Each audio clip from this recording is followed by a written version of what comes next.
Today we're going to review the update mail that just went out for Rise of Kingdoms and talk about the progress between the 1846 and 1302 warfront, because as you can see on your screen, 1302 went on the offensive and might even take down this fort. Stick around in this video for the things you need to know about the update to both the huge KvK that 1254 is in and the upcoming patch.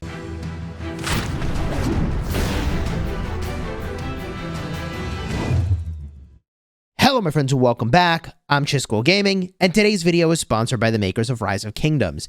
And why don't we start by talking about the 1302-846 warfront in the KvK that I'm in, because as you can see on your screen, 1302 has been rallying a lot against 1846, and this fort's durability is actually really low. I'll show you this as soon as this particular rally ends. They're running Henry with Nebu, which is big area of effect damage from the Nebu on all the folks that are trying to reinforce the garrison.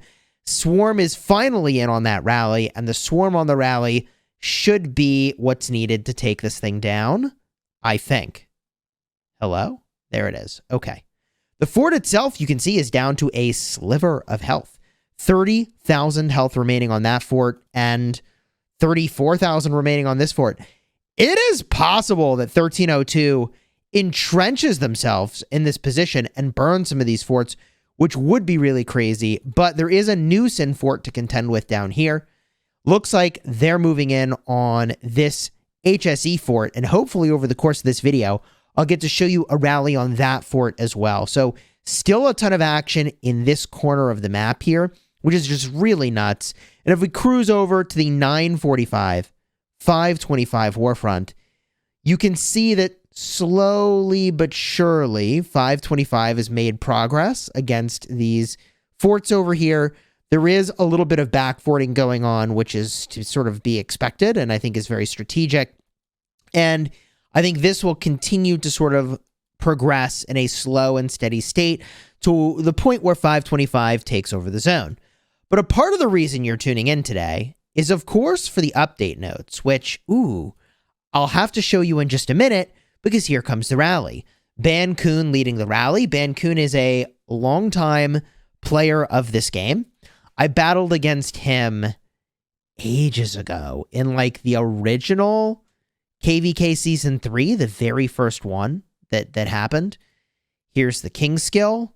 There's the rally. We've got Jan Ziska, presumably with Hera, on the wall, and that is, as I understand it, pretty much the meta garrison here. You've got, cav on cav action, and that garrison is taking huge damage right now. Wow.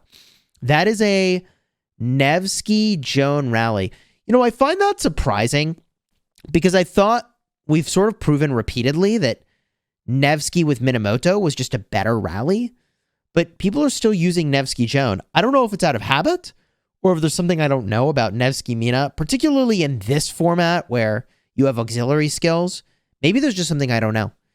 Could be with the auxiliary skills, the Nevsky Joan is better. Lord knows, I'm sure they've tested it more than I have, but the double relic on Minamoto is crazy. And Minamoto does all single target damage, so although Joan is the better field commander, for the single target damage, I thought Nevsky Mina was the jam, but whatever. Here we are, baby. Big damage being dealt here from the rally. Boom. Garrisons popping, 80,000, 40,000. Meanwhile, the rally, what's the skill damage? You honestly almost can't even see it. It's buried under all these names. Is that 156,000, 100,000 damage? So, yeah. The white numbers here, 12,000 to 9,000. This rally is doing extremely well. That much I can tell you for sure. We saw it from the start of the fight. The trade looked really good. And looking in now, it's still looking really good for this rally. Okay. GG. A lot of good second skills you can use, by the way, for the auxiliary skill in this KvK. I think that the Richard I is premium, reducing the damage you take by 15% and dishing out 10% more counterattack. Kind of nutty. Also, Caesar's a really good second skill to take, a good auxiliary skill. You can see the garrison's down to red. Makote on the Swarm. Big GG's probably about to happen in a moment for this garrison, because once you get that swarm going, it's pretty damn hard to stop. Oh, man. Got a hard fill. Garrison's going down. And there it is. Garrison pops. Makote now down to 133 million power. He's down almost 400 million power since the start of the KvK, which is nuts. Someone left a comment saying he will gem heal 21 million gems. I guess that's not gem healing. Gem train. 21 million gems worth of troops. I don't know, man. It sounds crazy. What? On the topic of crazy, sneaky HSB rally hits. They almost popped this fort, but now people are going to turn around from here, and this thing has got to be GG'd. Tariq ibn Ziyad, Sargon's a great rally. Cancel the rally. GG. Woo! I mean, dude, it's getting really hot in this corner of the map, but let's go to the patch notes now and talk about the scale of the summit, because the scale of the summit includes something kind of exciting. On the 25th, which is the same day that Call of Dragons is getting patched. Interesting, they do it on the exact same day. Here's what we're getting. A new Champions of Olympia ranked update. Champions of Olympia has been divided into two modes, unranked and team ranked. This event will begin every Saturday and will last for 2 days. The division adjustments, Kingdoms in Season 3 and the Lost Kingdom will now be assigned to the Odyssey division. Formation buffs and armaments will take effect in the Odyssey division. They've adjusted activity point rewards and greatly reduced the number of activity points needed to claim rewards. I might have to start doing this if the amount of commitment it takes to actually get a reward is low. Matchmaking adjustments. Adjusted matchmaking criteria to better reflect actual governor power. That's good. Skill adjustments. Optimized skill descriptions and adjusted the effects of several skills, such as Shock and Awe, Counteroffensive, Vengeful Strike, Inspiring Ballad, Preemptive Strike, etc. So, brand new meta about to unfold because the skills were just changed. Also, about the team ranked mode. You must form a team of 5 to take part in that game mode. This mode is only available on the weekends while the season is ongoing. Your first 3 wins of each week will earn you extra stars, but winning 3 times in a row will no longer earn you an extra star. Season challenges added season-long challenge quests and remove the Olympia token and store system. Unused Olympia tokens will be converted at a later date. The league adjustments, they've changed the names of some leagues and optimized the artwork. Transfer of leagues between seasons has remained unchanged. So you've basically got ranked Champions of Olympia. Form a team, get it done. Lost Kingdom adjustments. So this is KvK Changes. They've added a season retrospect feature. At the end of a story, you'll be able to review your performance that season with some relevant statistics. I feel like this is like a yearbook, your yearbook in Rise of Kingdoms, but it's KvK stats. King of the Nile, Season of Conquest optimization. The team system is changing. Change the number of members in each kingdom team. A B-class kingdom will now be formed into teams of 6 instead of teams of 4. C and D class kingdoms will be formed into teams of 9 instead of 6. Wow. Lost Kingdom adjusted the size of some provinces and the location of certain provinces as passes. Expanded the size of combat provinces. In addition, before the opening of the Heliopolis in the Kingsland, some passes will be unsealed so that allies can help support the war effort. So interesting that you may be able to move into your allies' zones somehow before Kingsland opens. It's going to be interesting to see how that works out. Chronicles adjusted the start time of certain chronicles to increase the pace and intensity of combat. Oh boy. Crusader achievements adjusted the requirements of the Crusader achievement, All Conquering. Maybe they're reducing. Is this like the one that's related to kills? Maybe reduce the amount of kills. Feels appropriate. It's a lot harder to get kills in Nile KvK. It just ends really fast. Siege of Orleans, Conquest Story Optimization. They're adjusting the map, icons, and buildings, and the story's main page. In Warriors Unbound, they're adjusting the restrictions on Alliance fortresses. Now, when building an Alliance fortress outside of your starting province, they must be built in areas bordering a holy site or pass. You do not need to capture the holy site or pass.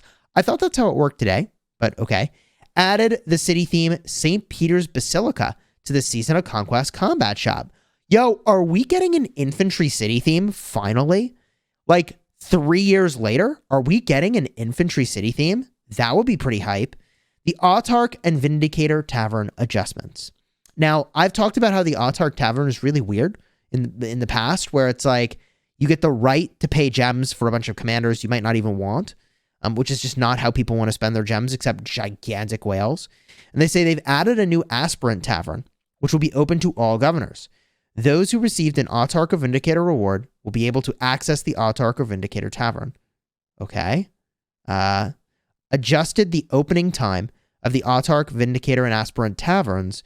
The taverns will now open at the start of the Lost Kingdom season and remain open for 3 days.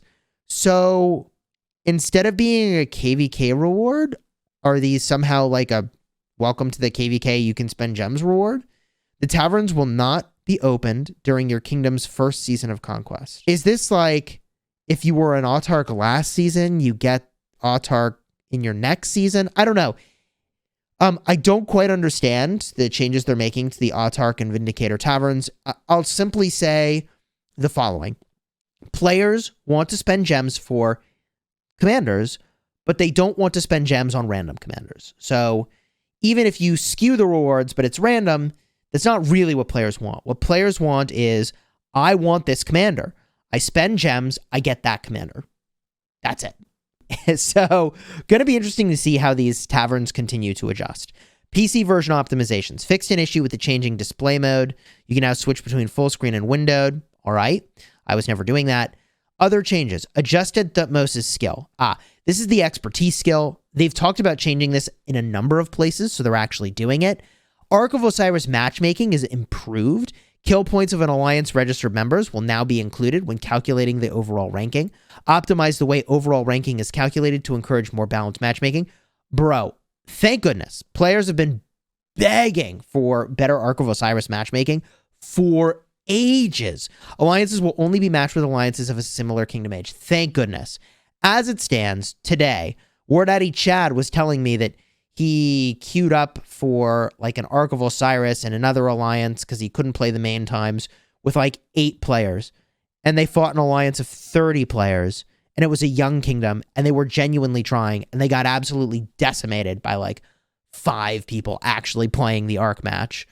And the kingdom age is critical, right? Like you can't actually match people, man, against people that have like Esong as their best commander, and here we are with like literally almost every commander maxed. Anyways, so good to see that they're making these changes. These feel like good changes, and I hope that they will continue to look at that to make sure that the Ark of Osiris matchmaking is actually really, really strong and fair. Lucerne Scrolls reward adjustments. For kingdoms in the preparation season to season 3, legendary quality gathering equipment blueprints will be added. Okay, this will only apply to Lucerne Scroll events that begin after the update. They optimize the skip function when traveling. I'm just going to be honest and say that whoever made the original skip function when traveling is obviously not someone who lives the pain of tapping through the dang dialogues and spending minutes of your time every day just tapping mindlessly on the dialogue that you didn't want to see. So I think it's just updating the skip to actually be a skip would just be really lovely. Optimize the buff icons for equipment, formations, relics, and city themes. GG. Am I hyped about this update? I think that an infantry city theme, actually, I think there's half a dozen things that in this update, I was like, yes, finally. So I think there are really good changes in here. I'm hyped for the new city theme. Hopefully the new city theme will take the same currency as these other city themes to get. Hopefully it's this seasonal currency over here. I do worry a little bit that it might be, you know, hey, 6-year conquest coins and you can get a city theme. For some people, that's actually better, but for a lot of people, it isn't. So I would expect it's probably 6 conquest coins, and maybe it's an infantry city theme, and hopefully it's good. And it might not even be an infantry theme. I mean, we'll just see. Is it an infantry theme or not? Kind of hype. I think overall, these are good changes. No, there's really, other than the announcement of ranked champions of Olympia, which is like a fully optional activity in this game, there's nothing too major in here. I would hope that Champions of Olympia becomes a more competitive game mode, but I think that there's just some things about that game mode, like the way that troops move, that just make it kind of weird and unattractive. So my hope is that with this update, they address some of these things and they continue to work on that. And if you haven't already subscribed, You're going to want to do that so you don't miss out on how this crazy corner hold by 1302 continues to evolve. Until next time, you have fun smashing the kingdom, and check out the cards in the end screen to see how we got to this moment in this crazy configuration of forts.